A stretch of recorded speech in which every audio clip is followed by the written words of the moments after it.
The views and opinions of this broadcast do not reflect the views and opinions of Armed Media, New Productions and its affiliates. Enjoy the show. No!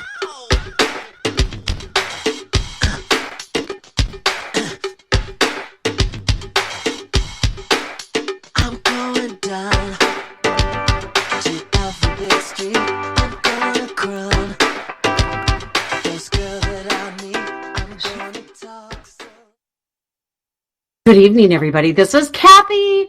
It's Tuesday. It is once again time for the F word. Oh my God, it is the middle of August. I blinked. I'm sorry, you guys. That meant summer went away. But I actually saw trees that are changing colors. It's ridiculous. I mean, and that was last week. I saw it. It was still warm out. But, talk about crazy stuff. So came in a little bit late tonight because I was logged in. I was ready to go. My producer, the wonderful Jimmy Bell, checked in, said, "Hey, Kathy," to do a sound check. I'm like, "Hey."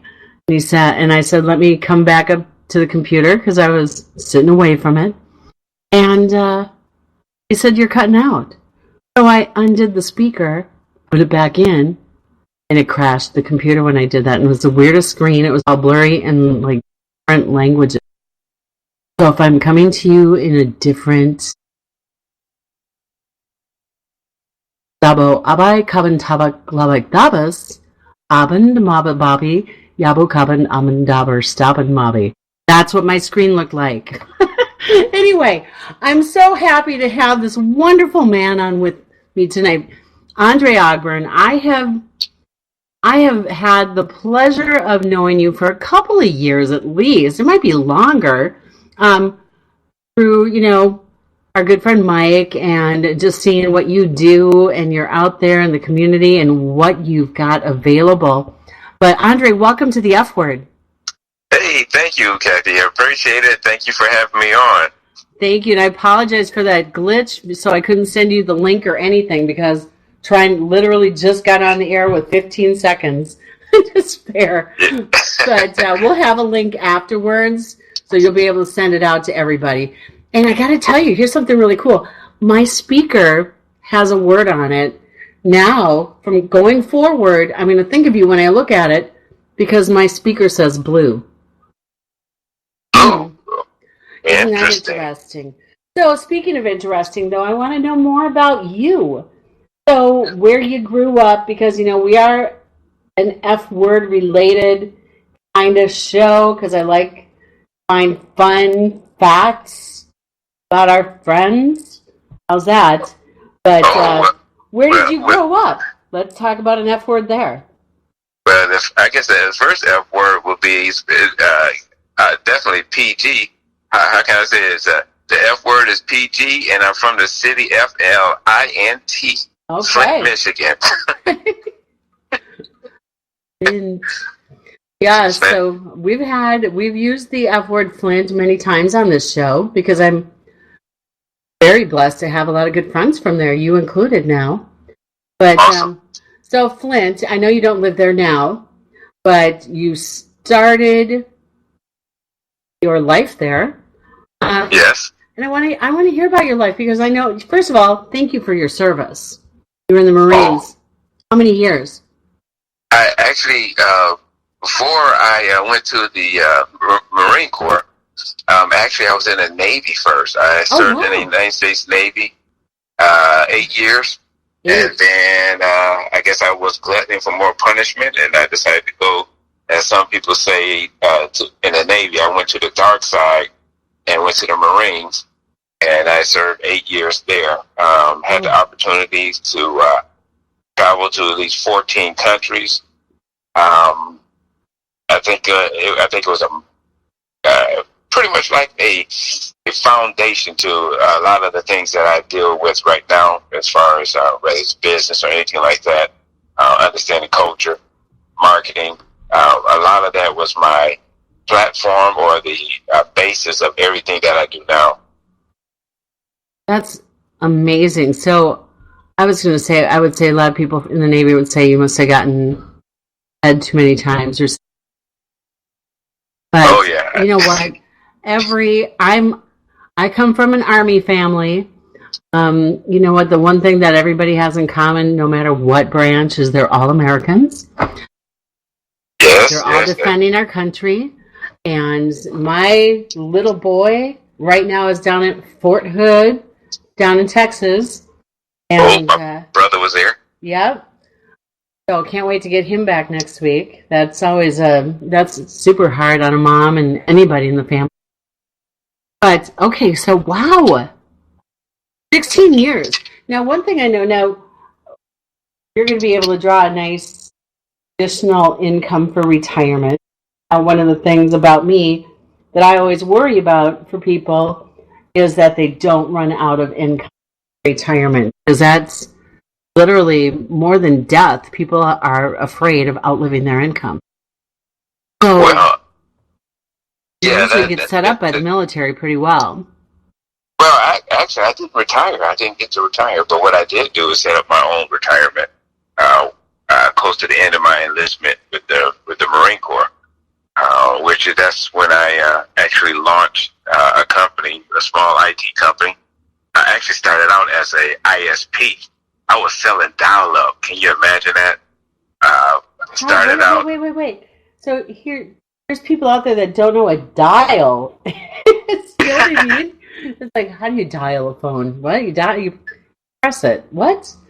Yeah, the dial-up service. I remember that. I was like the coolest Marine on the base. Everyone was like, man, you have your own ISP? I was like, yeah, I don't pay for internet. But cable internet came along and pretty much knocked them off the block.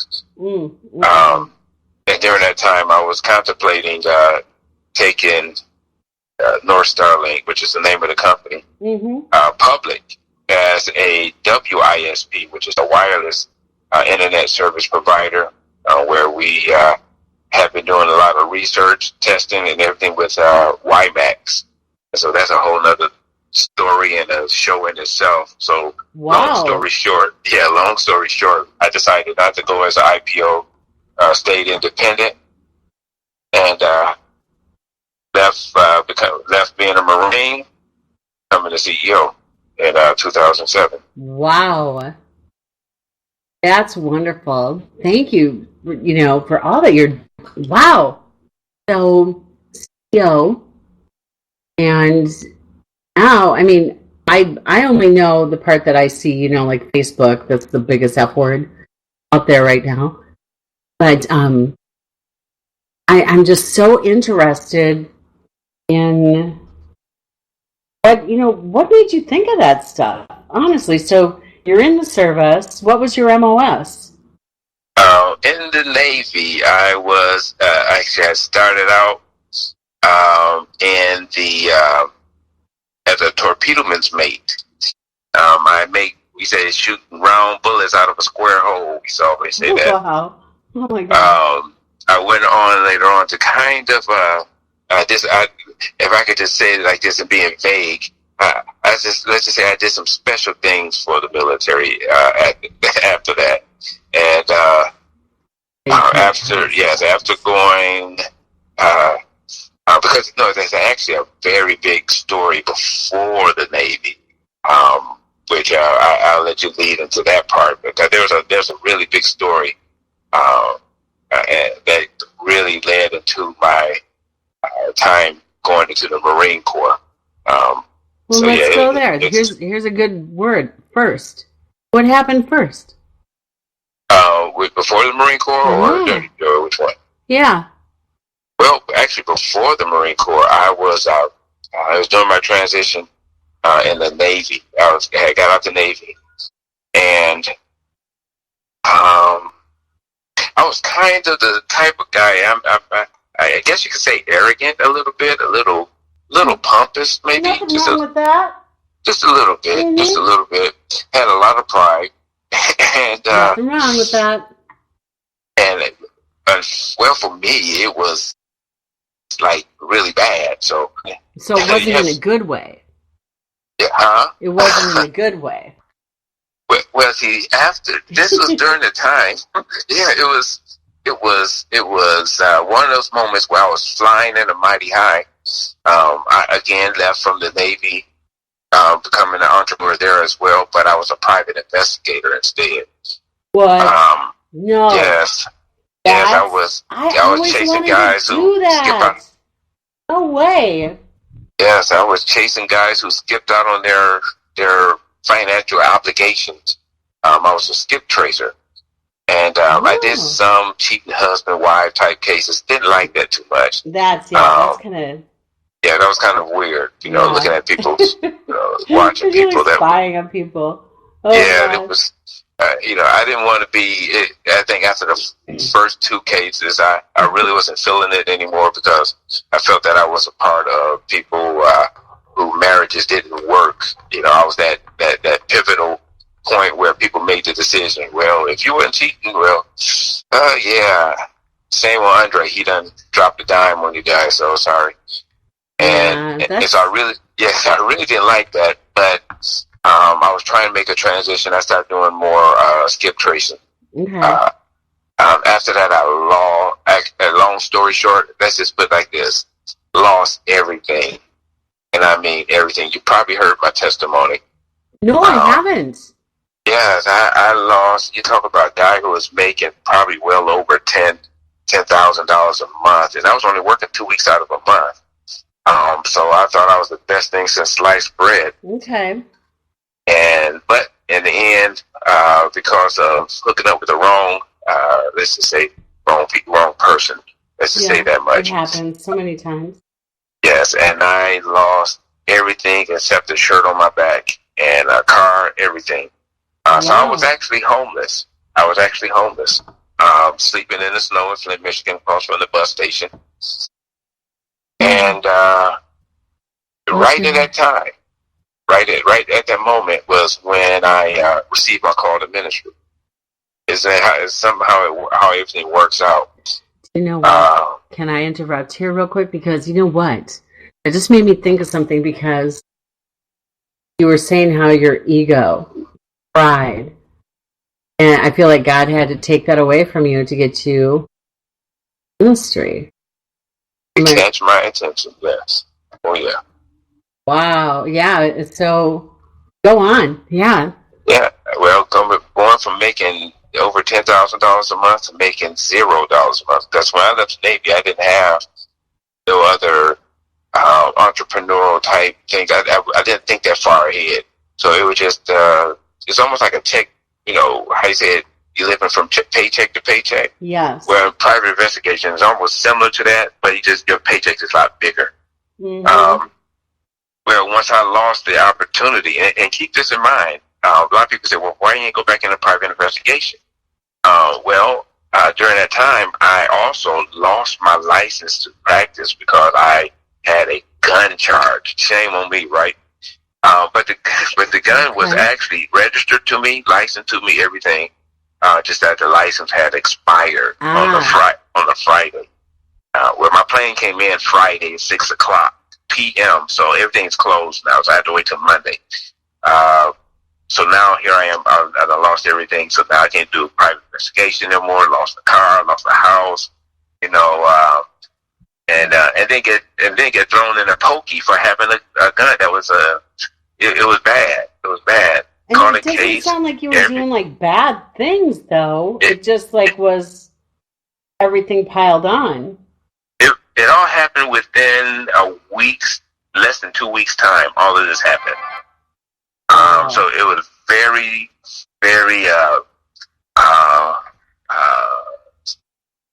it just snowballed. I mean, in no way, it didn't even snowball. It just actually just exploded. Everything happened all at once. Before you know it, I was hearing God's voice saying, you're going into the ministry.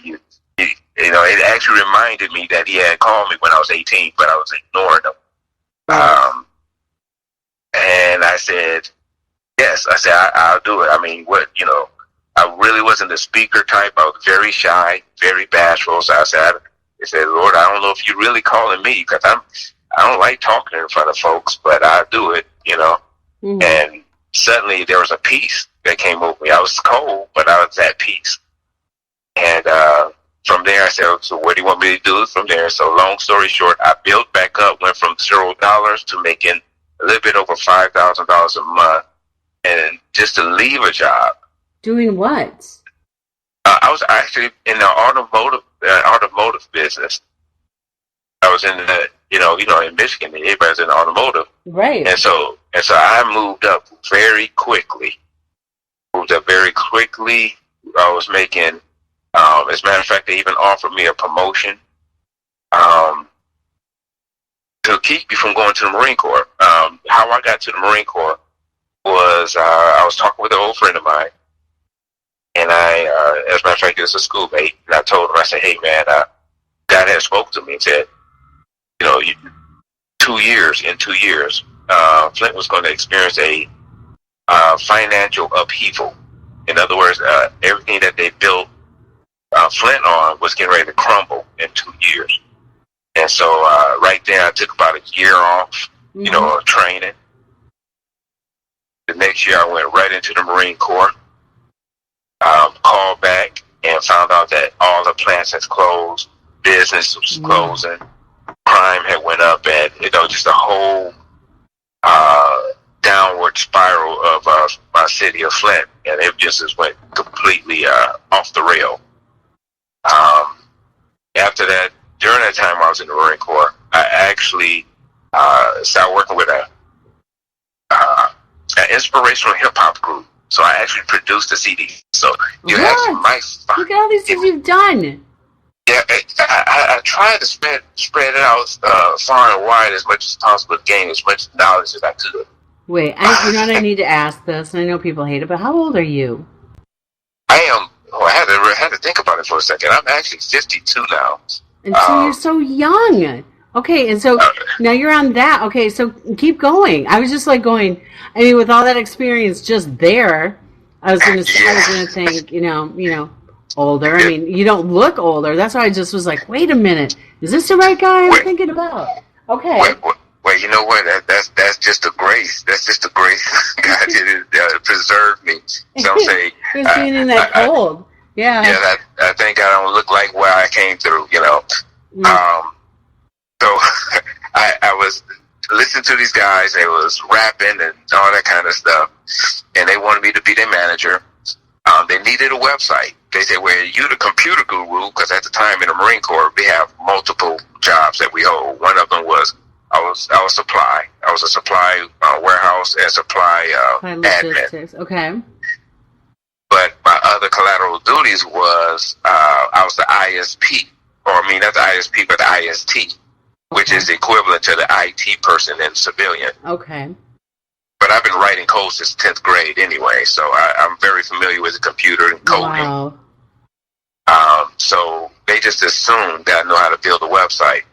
I said, I have no idea, so I went and grabbed a book from the base library, read it for about 7 days, built the first website, and the rest was kind of history when it comes to that part, because that's when North Star Link got started.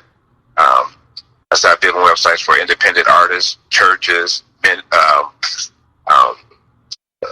other independent labels. Do you still do that? Yeah, I actually still design websites today. As a matter of fact, I actually host websites on 640 servers. I register domain names, and I also develop software, like different types of web-based or web-based type of websites. I build the software that help run them and manage them. I build CMRs or and also CMS, CRM and CMS, which is CRM is for the customer relation type management system, and the CMS is more like the content management system. So I actually design those to help streamline the business, so I'm not too busy and not pulling my hair out too much.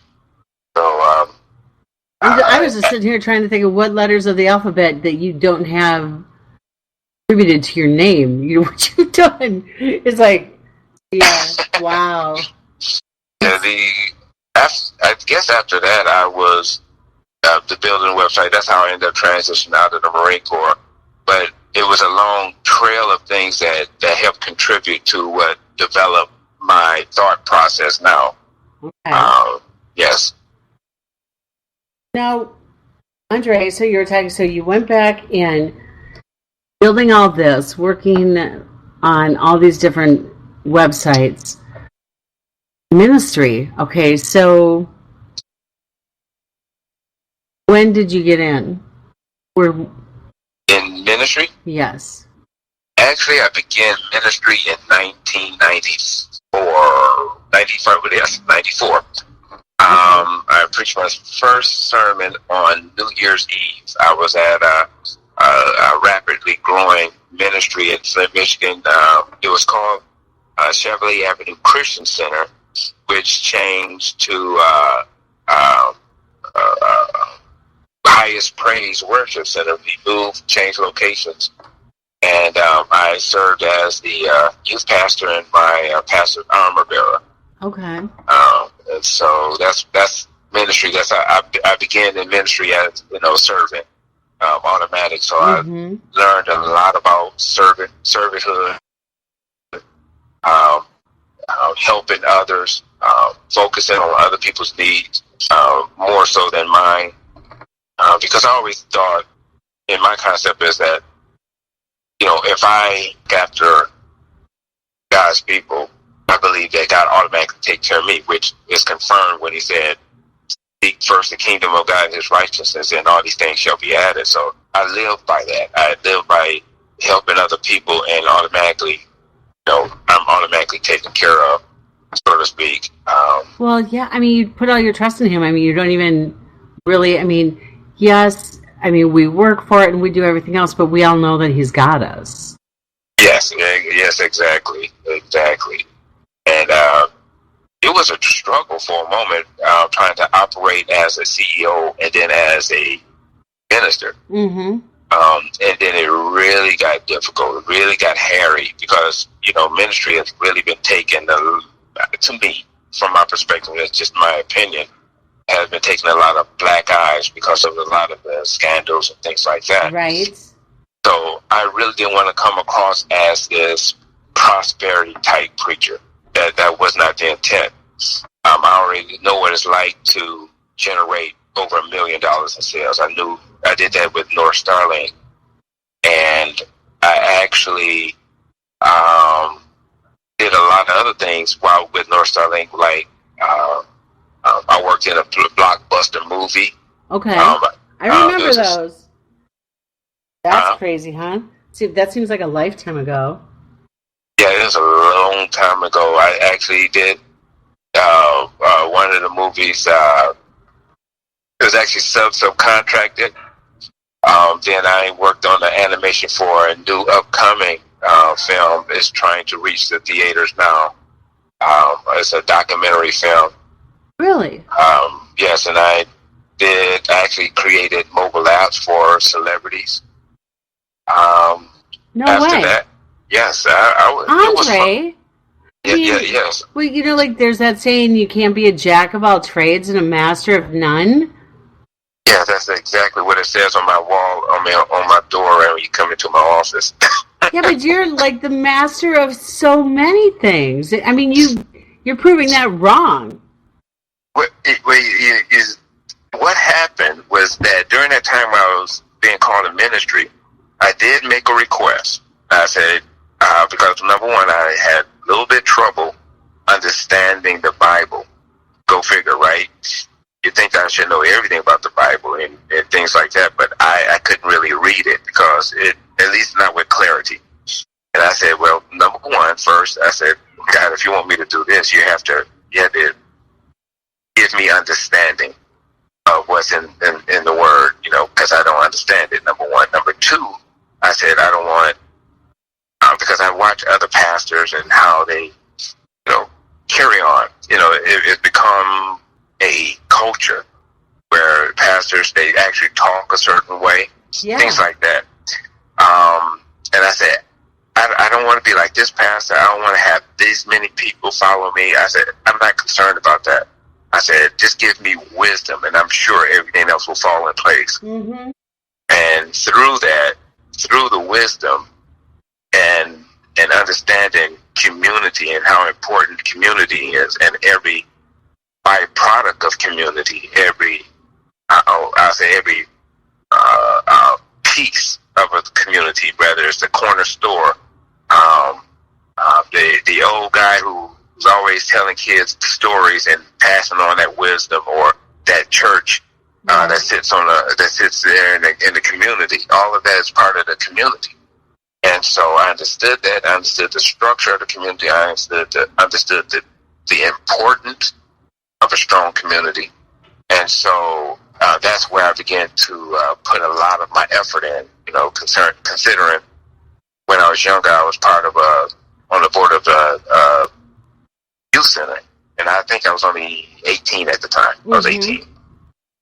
So I just tried to stay within the community, and as ministry, I said it was important that the church become the cornerstone of that community again, and becoming more influential. So I wasn't concerned about preaching behind someone's pulpit. I was more concerned about the life of the people that stayed in those communities. Right. And I began to understand the struggles that the community deal with, the struggles that people deal with in general. And that's where I point a lot of my efforts towards ministry concerning that is really to the people. So let me ask you something, because I just thought about this. So tell me about your family life growing up in Flint. I mean, because talking about the community, what was it like for you growing up in that community? I was fortunate enough to, first of all, I didn't really know who my real family was. But the family I did grow up with was the best family ever. I was able to be raised by two great parents. My mom was an organist. She kept us in church. She was funny. She had a lot of spunk. Very wise, and a leader. My dad was a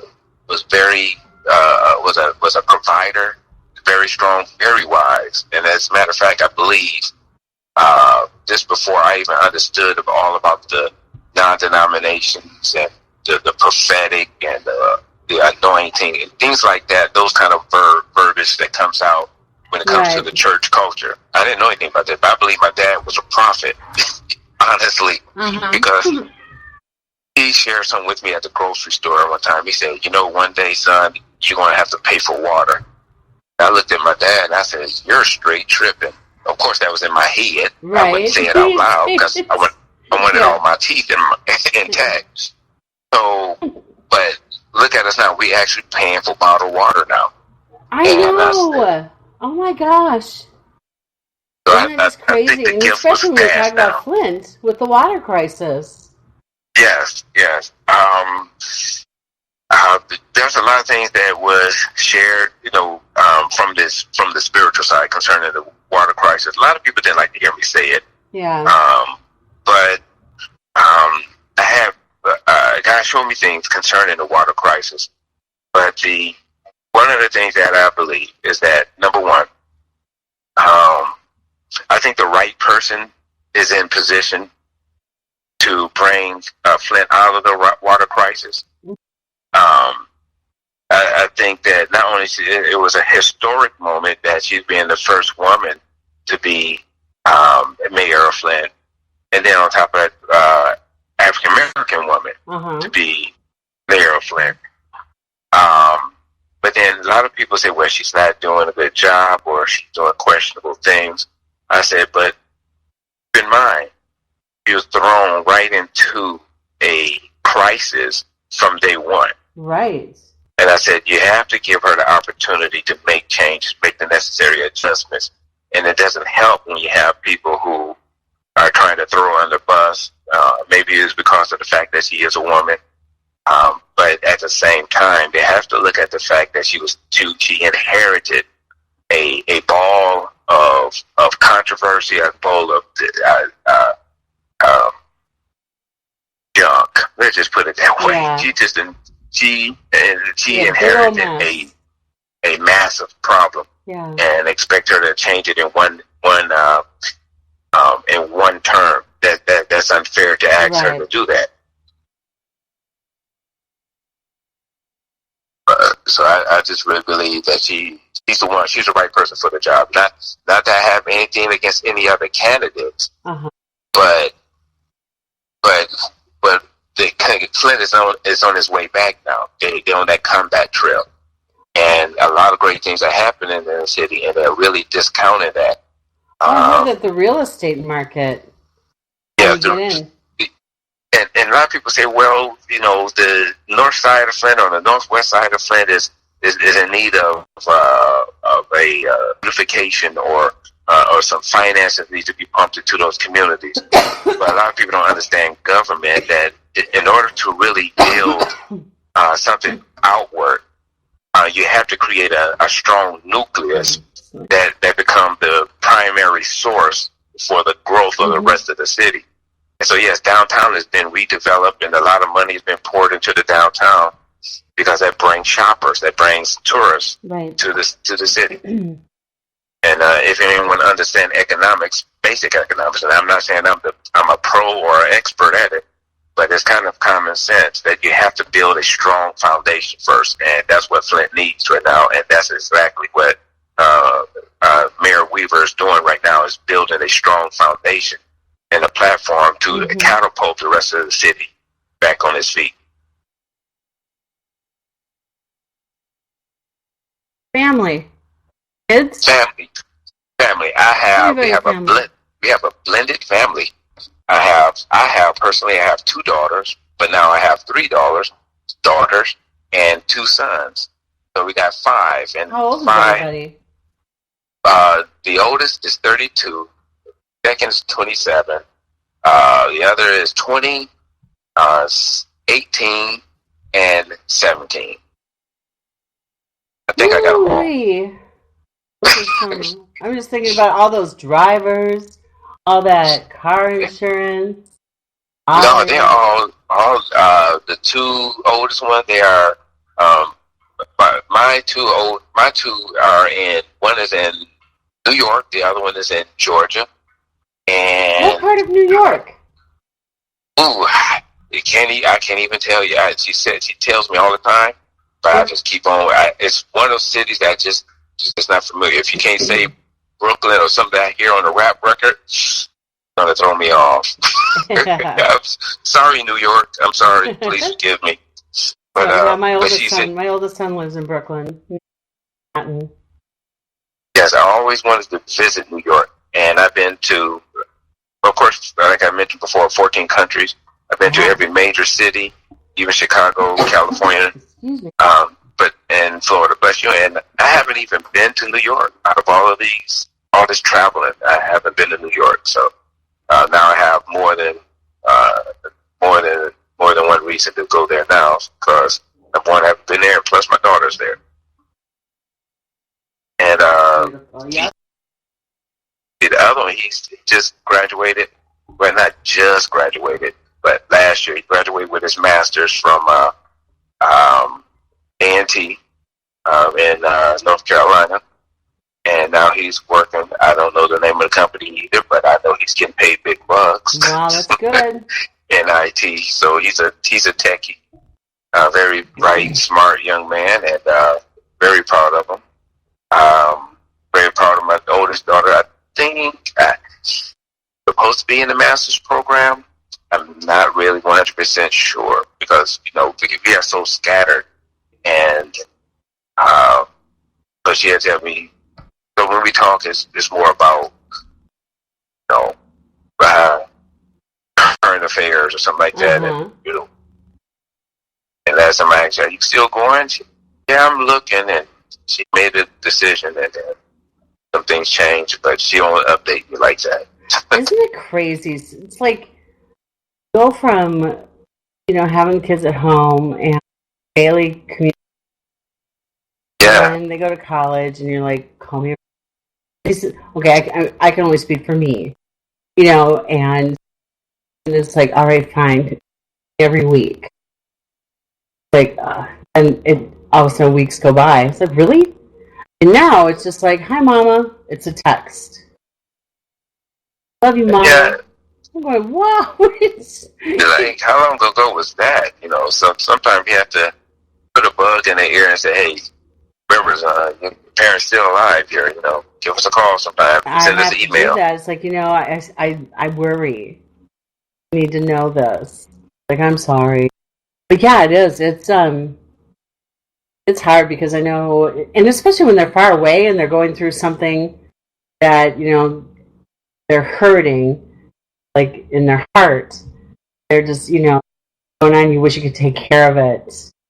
Because I'm an empty nester. I mean, my baby is 20, then 24 and 29. And it's like right now, it's like, this is crazy for me. I never thought I'd be 55 and, living alone. It's so bizarre to think of. I mean, doing stuff, I'm having so much, here's a big F word, fun. And for my future, for my finances and everything that I'm doing. But I mean, setting yourself up, like, I mean, showing your children what it takes to succeed from everything that you're telling me, Andre. So, like, when you lost everything, how old were the kids? At the time, I only had one. Okay. And she was. Okay. Boy, that's really put me back there a little bit. Let me see. Let me calculate. Carry the one, and let me see. I believe. Actually, she was like somewhere around about 14, 15 years old. Okay. Somewhere in that ballpark, because I actually went to her high school graduation. So, and that was during the time I was in the Marine Corps. So it was somewhere, she was probably around about 13, 14. I say 13, 14 years old. It's a whole different, survival mode you have to go into when you're a parent.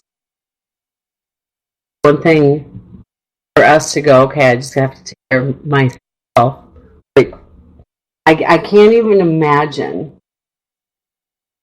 the strength, the fortitude you had. We all get through the worst days that we've ever had. All done it, right? Or we don't. Mm-hmm. Yeah. So then we're not here to talk about it, but going through it, literally think about, that's when God just died and said, okay, here you go. Strip everything from you to where I wanted you to be. And so now, speaking of where you are, so now you live in, you said Cleveland, right? Yes, I am in Cleveland Heights, Ohio. One of the things that it was kind of ironic, because after I came out of I call it my wilderness, and I was actually, when I said yes to the calling to ministry, I actually didn't go into ministry somewhere until about 2 years later. Right. So I was training, I was reading and studying, and I was doing the work. I just wasn't officially licensed. Right. Yeah. Well, you were learning. Right. So when I did get licensed, I was licensed by the pastor in Flint. Then there was a shift. It was like I changed gears and something, without going into a whole lot of detail. I ended up getting ordained, because once you're licensed, you practice inside your local church. You get to do some of the things that minister does, but you're not. A lot of times you don't go outside the church. You just function as a minister inside the local assembly where you're originally licensed. But when you're ordained, then from that point you can actually go outside the church. You can actually start your own church. But I was actually ordained in Columbus, Ohio. Okay. And funny story, I went into the clubhouse in Columbus, because I was kind of waiting till the ceremony and everything. And it was like, because I had considered actually moving, staying in Columbus. So I was going around different places and went into one particular apartment complex that most of the members, I was ordained by Pastor Rod Parsley in Columbus, Ohio. And everyone that went to the church, a lot of them, a good percentage of them, stayed in these apartments. So I'm like, oh, I'm home now. Hey, everybody, how y'all doing? And they were watching the Ohio State and Michigan play. Okay. And I walk into the clubhouse with a Michigan hat on, with a Michigan pullover. You're talking about some Christian people all of a sudden change their tune a little bit. I was like, oh my goodness, it's that serious, So, lesson learned, don't go in a clubhouse full of Ohio State fans with Michigan gear on. Oh my God. They might have a different type of laying on the hand service after that. You have to lay hands after they laid hands. Yeah, I probably had to lay hands on the gears and try to hurry and get out of there. But, oh my gosh. It was the kind of thing I would do on purpose, just because. That's me, though. Yeah, but it was fun. It was fun. I had an awesome time there, and then ended up in Cleveland. I actually went down to visit there a few times. Planning on going back down there again here soon to visit. Just kind of reacquaint myself, especially now that I am ordained as a bishop. So wow. So the assignment has grown and responsibility have grown and the expectations has grown, and so now trying to fit these new shoes while at the same time still being an entrepreneur, right, and trying to keep that balance. How big is your congregation? I actually started out, I'm getting ready to actually launch. I actually have churches overseas. I started out as an ordained apostle, and I was planting churches overseas. One of the first churches I planted was with my fellow shipmate. He's from the Philippines. Oh, wow. And just funny how years and years later we reconnected again and actually ended up planning the church, my first church there in the Philippines. And then I planted 2 more churches in the Philippines, and we're working on it's one of the, how they say, province, I guess that's what they call it, or in Holland. It's actually in Holland, like southwest or somewhere up in there. So we research in there, and I'm just kind of learning a little bit more about the culture there, and and so we're also getting ready to set up another church in Africa as soon as some things is completed with my new business that I launched. Yes. We are getting ready to go to Kenya and establish some church there. And so I'm working actually on a church here in Cleveland. So I have my launch team and everyone ready. So we're just going through the process now of launching the church here in Cleveland Heights. Okay, so because I'm curious, how do you do that? How do you launch a church? I have a friend who played for the NFL that has his own church, and I never thought to ask him. Like, because I mean, it number one is a business, not number one. You know what? God is number one, but I mean, it's a business. So I mean, you have to like do all the legalities and everything, and I mean, it's kind of like a field. I think of like Field of Dreams: build it and they'll come. But you've got to get followers. Yes, that part I thought that's what was required, or was one of the prerequisites. Yeah. But God has taken me in a totally different direction. The area of ministry that God's called me into, I actually made an attempt to try to bring other pastors on board, just to be shunned. It did not go over well. Okay.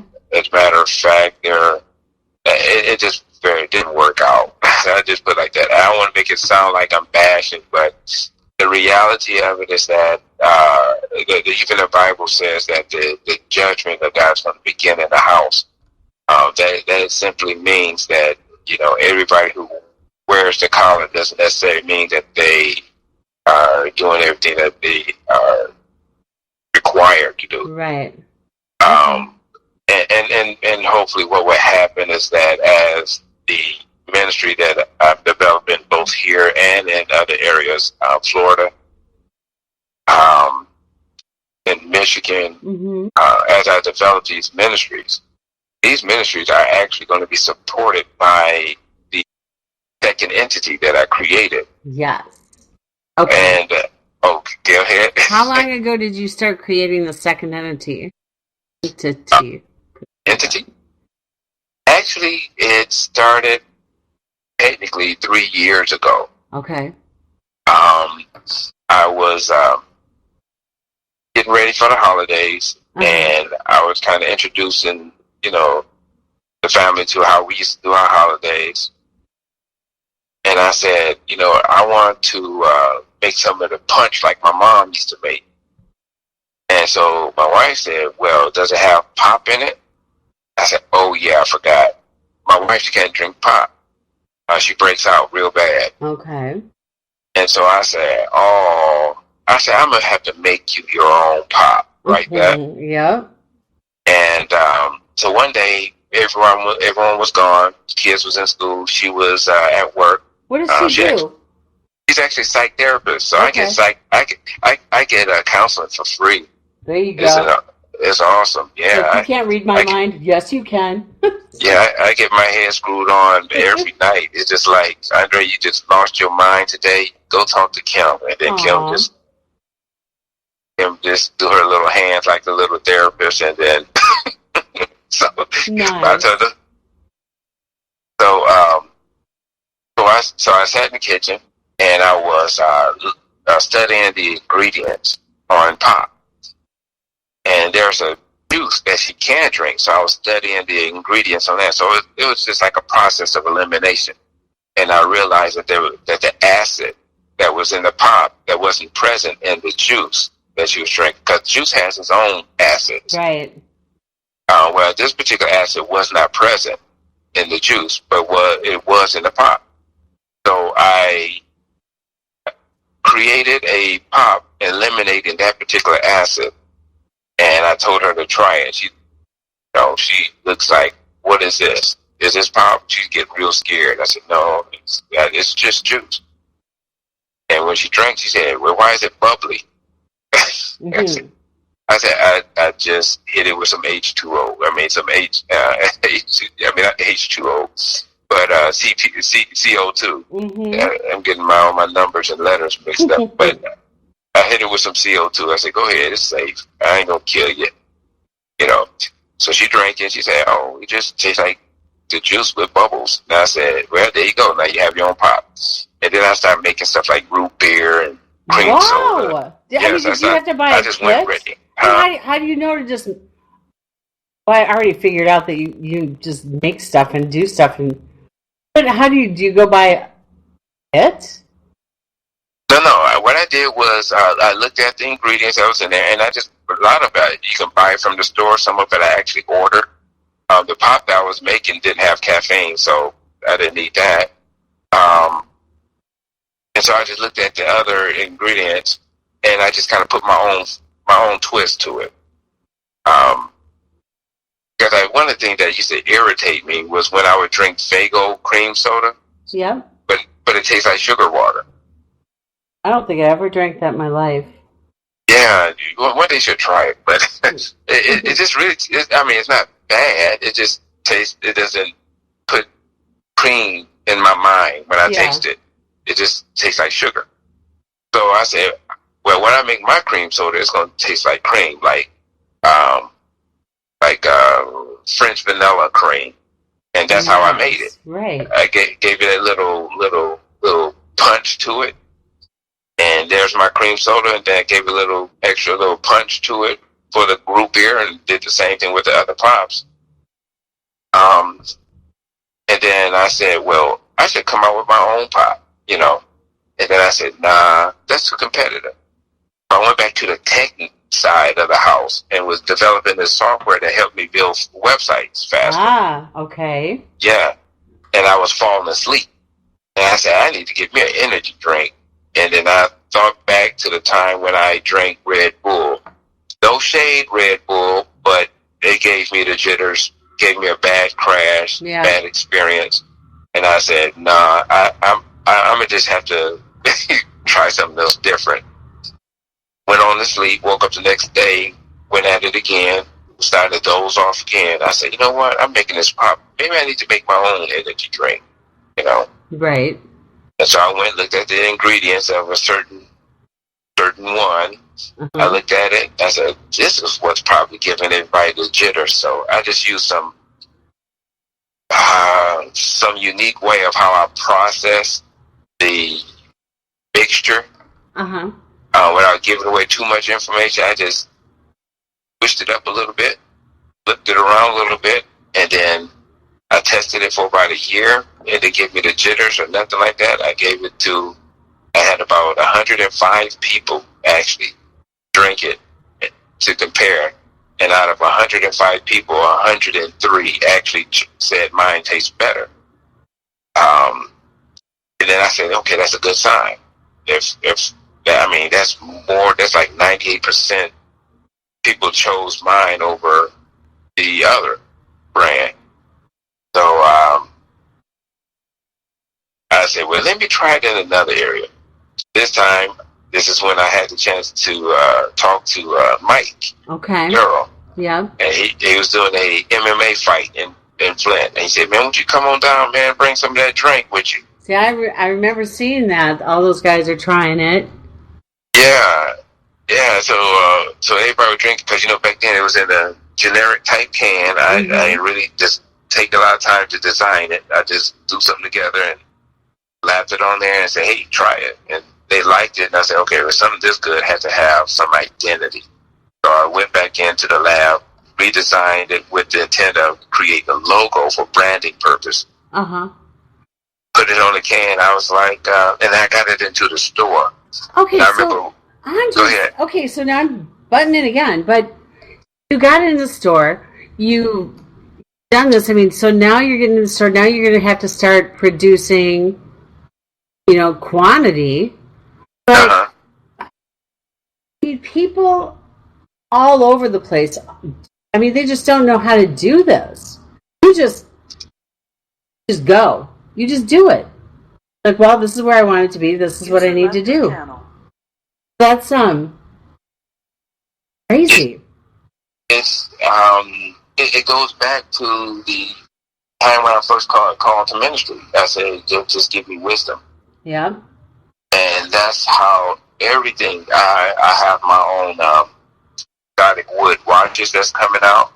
What? I have a cologne that's going to be coming out. What?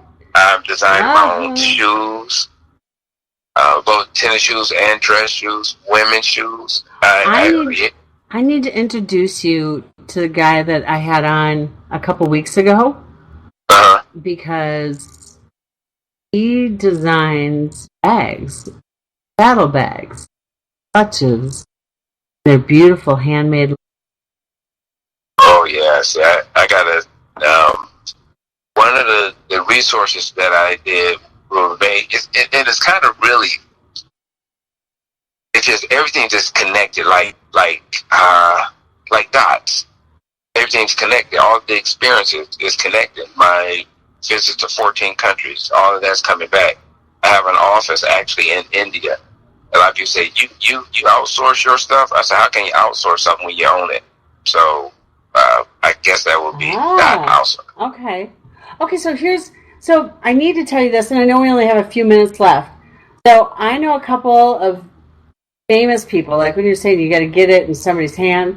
And so Ray Lewis, Sting, Oh, cool. Stingray. With the paint on his face. Yes. That was my man right there. That was my man right there. Him and, So yeah. they've got.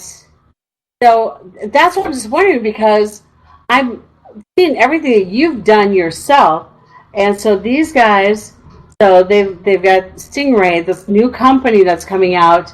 They're doing a photo shoot for it next week in Dallas, everybody. But they've got an energy drink for Sting. So I think they're calling it Sting Juice. And Yeah, then, I seen that. I think I seen that. and then Ray Lewis is going to have his own protein drink.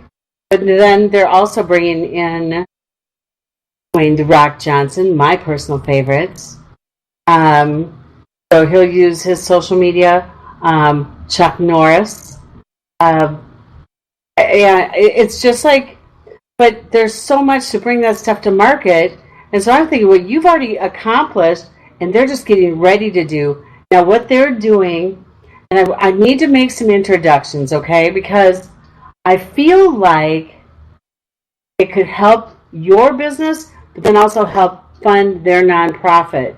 And their nonprofit is called SWAT League, so SWAT League.org.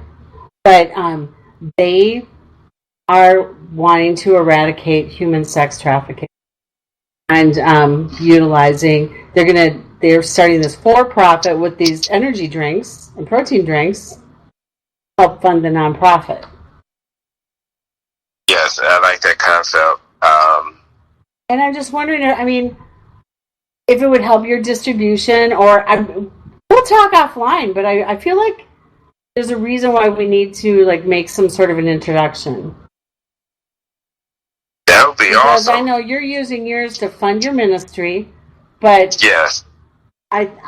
we'll figure something out. So, because yours is already tried, true, everybody loves it, all these different things that you're getting into.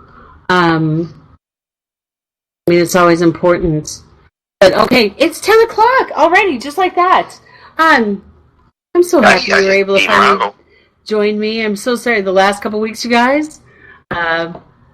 Last week was my son's play, which was really good, by the way, at the Fringe Festival, F Words. And the week before, just didn't work. Jimmy had trouble on the air with his power. But, Andre, where can everybody go to get Blue Lightning? Blue Lightning, Feel the Thunder. Where Blue Lightning, you can actually purchase it online at www.bluelightningenergy.com. You actually get the chance to see some of the apparel that I designed for it. We're working on a different apparel line that will be connected to it. But right now on the web, you can get it if it's not in your local store. But if you tell your local store about it and get them to take a look at us, and usually a lot of times they can go through the distribution companies. Distribution companies will actually reach out to me, and then we'll see what we can work out from there. Love it. But really trying to saturate the market by getting more do it organically. People to actually try it. It's all who you know. Andre, thank you so much. God bless you for everything that you've done and everything that you've done for our nation and everything that you're going to continue to do. Thank you so much for joining us on the F Word, everybody. We'll talk to you next week. Good night. Thank you. Good night.